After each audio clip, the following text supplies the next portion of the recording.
So I want to talk about something around gardening, because I talk about in the book how to make gardening easier, I suppose. Like how can you do it in less time and still end up with beautiful gardens like this here.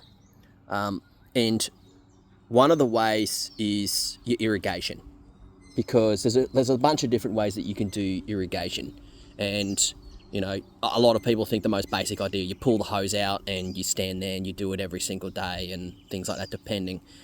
What we did is we actually invested in the idea of putting irrigation in the ground.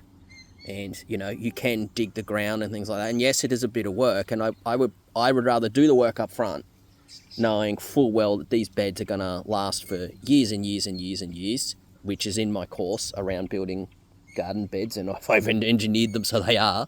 But then, if I just cover this off here so you can see it, this is drip line, all right? And the drip line actually is underneath the mulch as well. And so it runs in a snaked out pattern. Let me just do that in a snaked out pattern that you can have underneath here.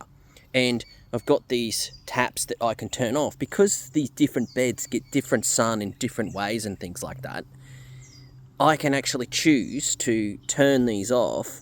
So when I have a smart tap timer, and I think that's in one of the emails. When you get the book and you get the bonuses, the email will come to you to talk about that in more depth. Because I got to be honest, I rave about that smart tap timer to anyone that will listen, which I know is weird, but for me, gardening, I don't want to spend my life out watering. But then it goes off and it knows when there's been rain and when there's been a decent amount of rain, and it actually doesn't go off because it knows that you don't need to do the garden. But then there's another way I can actually control this as well. So this is honestly one of my favourite parts of raised bed gardening in particular, is having the drip irrigation. So it's really, really good with the water. It gets the water down to the roots, which is actually where you want to get them, because the roots is where it absorbs the water and the moisture and takes it up into the plants. And as you can see, they're very healthy plants.